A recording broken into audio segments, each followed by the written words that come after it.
Meus irmãos, a paz do Senhor, vamos de devocional. Meu nome é Luiz, para quem não me conhece, esposa sunamita. Estamos aqui fazendo devocionais com base em um plano de leitura bíblica em 6 meses, um cenário um pouco diferente hoje, mas sem deixar de perder o foco, o objetivo, o propósito.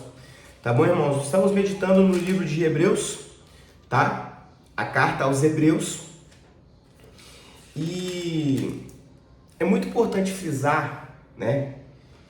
Que é uma carta muito linda, muito bacana, e ela tem um dos versículos que eu vou falar até hoje, né, que eu guardo no meu coração, que é Hebreus capítulo 4, versículo 12. Nós hoje estaremos meditando em Hebreus 4, 5 e 6, tá? Hebreus, tenho certeza que o Sunamita falou, mas ele aponta muito a Cristo como sumo sacerdote e aquele mediador, sumo sacerdote mediador, que leva à salvação, tá? Então é importante falar que no capítulo 1 ele traz sobre a divindade de Jesus, que nós temos que Jesus também é Deus. Eu não podia deixar, irmãos, de fazer esse devocional hoje, lendo Hebreus capítulo 1, versículo 8, que diz assim: mas a respeito do Filho. E é interessante falar o seguinte, no versículo 5 fala o seguinte: pois a qual dos anjos Deus em algum momento disse. Ou seja, irmãos, nós estamos falando aqui de palavras de Deus, né? E aí o versículo 8 fala o seguinte: mas a respeito do Filho, ou seja, Deus falando do Filho, mas a respeito do Filho, diz: o teu trono, ó Deus, aleluia, Deus falando para Deus, o teu trono, ó Deus, é para todo sempre, cetro de justiça, cetro do teu reino. Amaste a justiça, versículo 9, odiaste a iniquidade. Por isso Deus, ou seja, Jesus, o teu Deus, Deus Pai, te ungiu com óleo de alegria, como a nenhum dos teus companheiros. Aleluia. Diz ainda: no princípio, Senhor, lançaste os fundamentos da terra, os céus são obras das tuas mãos. Glória a Deus. E por fim, ora, a qual dos anjos Deus em algum momento disse: senta-me à minha direita, até que eu ponha os teus inimigos por estrados dos seus pés. E hoje Jesus está à destra de Deus, sumo sacerdote, segundo a linhagem de Melquisedeque, conforme nós vamos estudar hoje e amanhã, tá? Aleluia! Um sacerdócio diferente, não ordenado pela lei humana, pela lei de Deus aos homens, mas ordenado diretamente de Deus. Aleluia! De Deus para o seu Filho unigênito Jesus. Você que não é inscrito no canal ainda, meus irmãos, se inscreva no canal, tá? Deixa um comentário, dá uma curtida, compartilha esse vídeo para alguns irmãos e que a palavra do Senhor possa alcançar, tá? Essas vidas. Então vamos de devocional, irmãos. Capítulo 4 de Hebreus tem por título o seguinte: a entrada no descanso de Deus pela fé. A leitura de Hebreus ela é um pouco complexa, tá? Ela traz muitas informações, traz muitas coisas e que eu teria que ter um tempo maior para explicar para os irmãos. Como o objetivo aqui é fazer pequenos devocionais, não é uma aula extensa, então eu vou tentar resumir, tá, o capítulo para os irmãos entenderem o pensamento do autor, mas é muito importante que os irmãos leiam, tá, a palavra, tá? E aí, se tiver alguma dúvida, manda um recadinho pra gente que a gente tenta esclarecer a dúvida dos irmãos, tá bom? Mas os irmãos podem perceber que no capítulo 3, o título tem o seguinte: Cristo é superior a Moisés.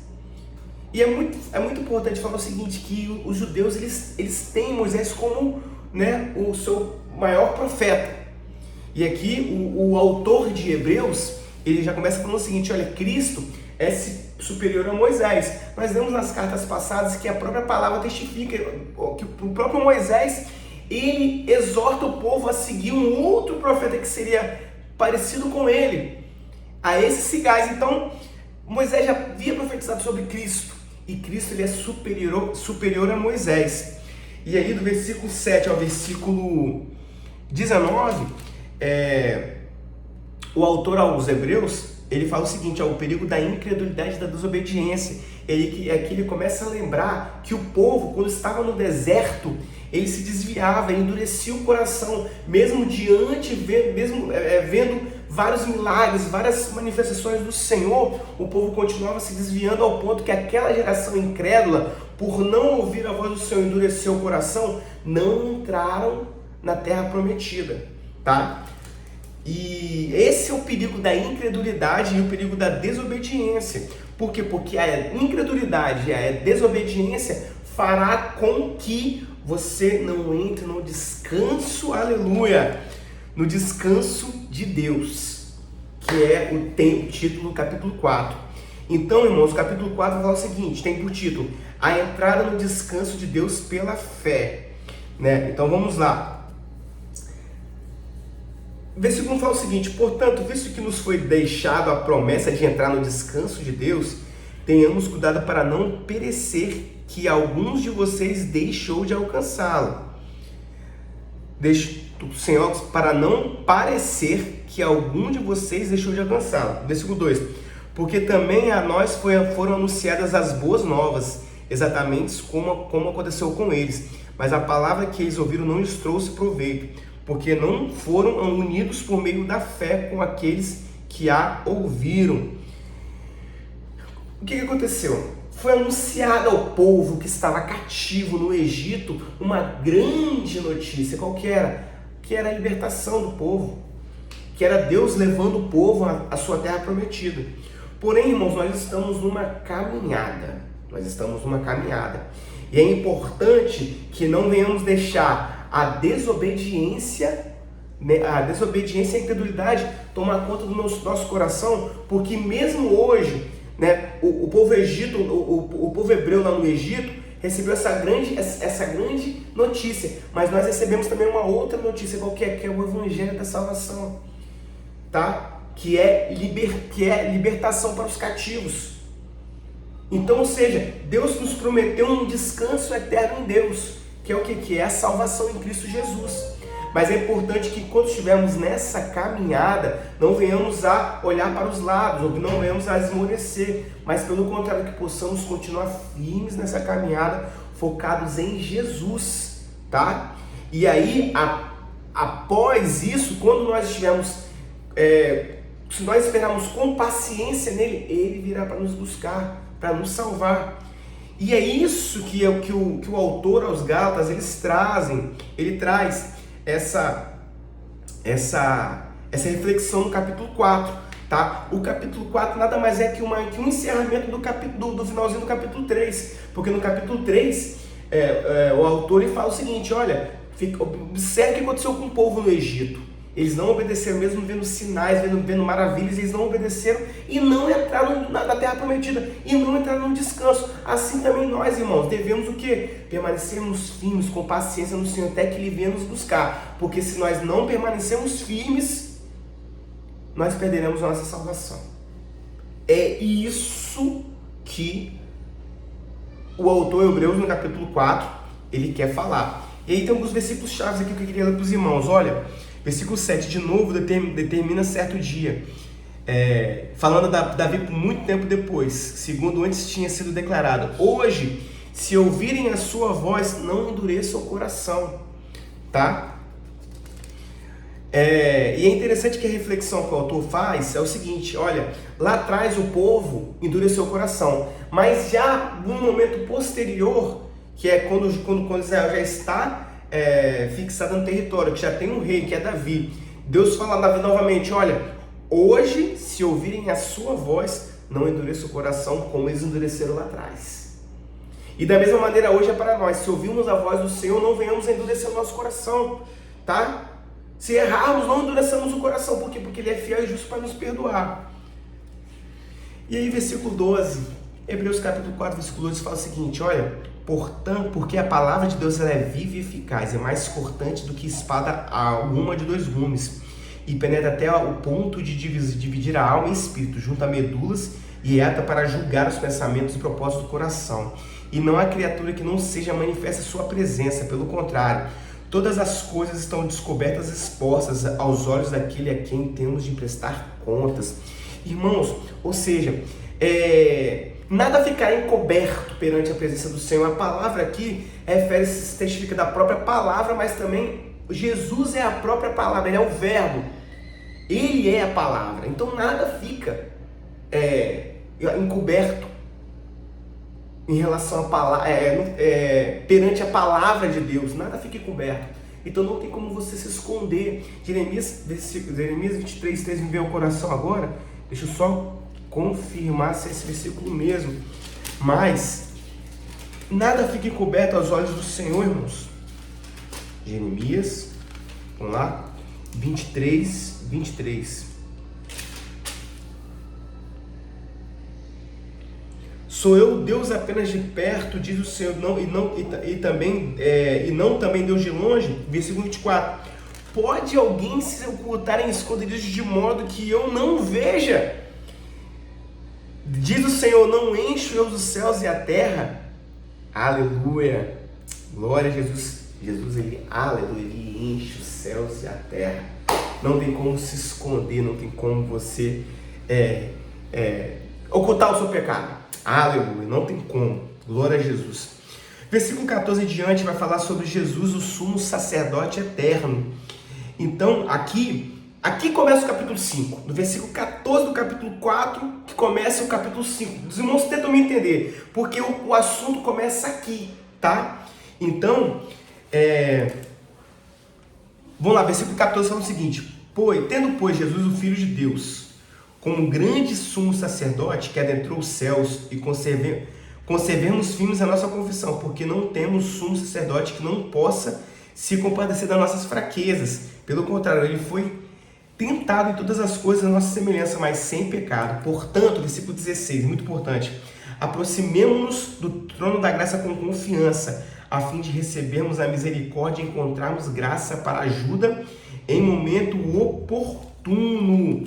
Glória a Deus. E aqui começa o capítulo 5, tá? Cada sumo sacerdote sendo escolhido dentre os homens é constituindo nas coisas relacionadas com Deus, a favor dos homens para oferecer dons e sacrifícios pelos pecados. Ele é capaz de comparecer dos ignorantes e dos que se desviam do caminho, pois também ele mesmo está rodeado de fraqueza. Por essa razão, deve oferecer sacrifícios pelo pecado, tanto do povo como a de si mesmo. E ninguém toma essa mão para si, a não ser quando Deus chama por Deus, como aconteceu com Arão. Assim também Cristo não glorificou a si mesmo para se tornar sumo sacerdote, mas quem glorificou foi aquele que disse: você é meu filho e hoje eu te gerei.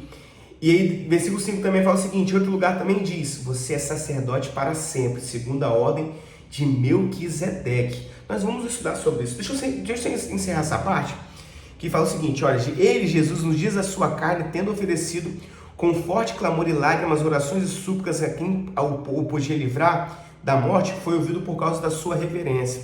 Embora fosse filho, aprendeu a obediência pelas coisas que sofreu. E tendo sido aperfeiçoado, tornou-se o autor da salvação eterna para todos que lhe obedecem. E Deus o nomeou sumo sacerdote segundo a ordem de Melquisedeque. Nós vamos estudar isso mais à frente. Mas então, irmãos, do versículo 14 de Hebreus 4 até capítulo 5, versículo 8 de Hebreus, vai falar sobre o sumo sacerdote eterno. Ele explica que o sumo sacerdote ele tem esse poder de mediação entre Deus e o homem. Então, o sumo sacerdote, segundo a linhagem de Arão, tá bom? Segundo a natureza humana, segundo um sacerdote normal, ele tinha que fazer o quê? Ele tinha que oferecer sacrifícios, né, para remissão de pecados em prol do povo. Então, uma pessoa pecava, levava o sacrifício ao sacerdote, o sacerdote sacrificava aquele sacrifício, tá? E aquela pessoa era perdoada, tá bom? Porque sem derramamento de sangue não há remissão de pecado. Então, era necessário que o povo sacrificasse ao Senhor para a remissão de pecados. Porém, Jesus, quando vem, ele vem com carne, ele sente tudo o que nós sentimos, mas ele é um sacerdote perfeito, tá? Porque ele não pecou e ele foi chamado pelo próprio Deus como sacerdote dos sacerdotes, o sumo sacerdote, tá? E aqui versículo 5 fala o seguinte, do capítulo 5: você é o meu filho, hoje eu gerei você, né? E o versículo 6 fala o seguinte: você é sacerdote para sempre, segundo a ordem de Melquisedeque. Então, irmãos, já que nós temos esse sacerdote eterno, perfeito, versículo 16 do capítulo 4 fala o seguinte: aproximemo-nos do trono da graça com confiança, a fim de recebermos misericórdia e encontrarmos graça para ajuda em momento oportuno. Glória a Deus. Então, ou seja, irmãos, nós temos Jesus. E é importante falar também o seguinte: Jesus, nós lemos aqui no capítulo 5 que o sacerdote humano, ele tinha que oferecer sacrifício em prol do povo e sacrifício por ele também, porque ele tem pecado, ele está rodeado de fraquezas. Mas Jesus não. Jesus não tinha pecado. Por isso ele era um sacrifício. Nós vamos entrar nesse assunto. Jesus, ele era sacrifício perfeito, porque ele não tinha pecado. Então hoje nós estamos diante de um Deus que veio como um homem, morreu como um homem, mas ressuscitou, está vivo, à destra de Deus, tá? À destra de Deus, e ofereceu um sacrifício perfeito, ou seja, ele mesmo. Irmãos, nós temos esse sacerdote, aleluia. Isso é para você que está aqui até esse ponto do vídeo. Nós temos um sacerdote ao lado de Deus. Vai até ele, clama o nome dele, vá até ele, e ele, pelo sangue dele vertido na cruz do Calvário, perdoará você dos seus pecados. Não há pecado que ele não limpe, tá? Não há pecado que ele não limpe, por mais que seja escarlata, por mais que seja, um vermelho escuro, ele tornar-se-á esse pecado mais branco do que a neve. Aleluia. Indo para o final, irmãos, nós vamos estudar, tá, sobre a questão de Jesus, segundo a linhagem de Melquisedeque, no capítulo 7 e no capítulo 8, tá bom? E aí nós vamos entender essa nova aliança que foi estabelecida por Deus. Do versículo 11 do capítulo 5 até o capítulo 6, versículo 12, nós vamos ver o autor aos Hebreus nos estimulando a sermos progressivos na fé. Ou seja, ele faz uma alegoria aqui, faz uma analogia muito interessante. Por quê? Porque versículo 13 fala o seguinte: ora, todo aquele que se alimenta de leite é inexperiente na palavra da justiça, porque é criança. Quem toma leite é criança, né? Mas o alimento sólido é para os adultos, para aqueles que pela prática têm a sua faculdade exercitadas para discernir não somente o bem, mas também somente o mal. Daqui do versículo 11 até essa parte do versículo 14 do capítulo 5, aqui você já viu o autor dos Hebreus já começando a estimular nós que venhamos ao quê? A crescermos na fé. Não venhamos a ter aquele alimentozinho, sabe? O leitinho, aquele alimentozinho mais leve. Não, mas que venhamos a ter uma vida progressiva na fé. Que é o quê? Que é aprendermos mais do Senhor, buscarmos mais do Senhor, entendermos mais do Senhor. Não é o suficiente conhecimento do que é pecado, do que não é pecado. Não é o suficiente. Você precisa entender que Jesus, ele é Deus. Que Jesus, por que Jesus morreu na cruz do Calvário para nos salvar? Nós temos que entender as doutrinas que a palavra de Deus nos traz, tá? Nós temos que entender, irmãos, para que nós venhamos a ser fortalecidos. Então, ou seja, engraçado que ele fala o seguinte: progresso na fé, mas faz uma alegoria, faz uma analogia ao alimento. E a palavra de Deus é o alimento, tá? Então não venhamos a ficar naquela coisinha simples, coisinha fácil. Venhamos a buscar cada vez mais o alimento do Senhor, tá bom?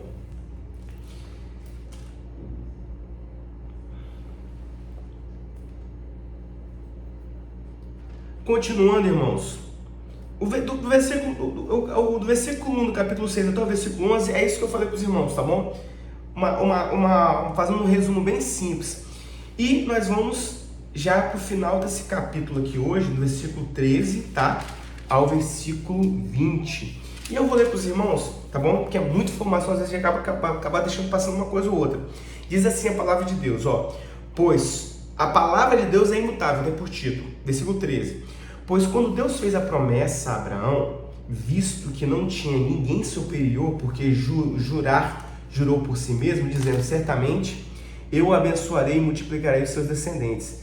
E assim, depois de esperar com paciência, Abraão obteve a promessa porque as pessoas juram pelo que lhes é superior, e o juramento, servindo de garantia, põe fim a toda discussão.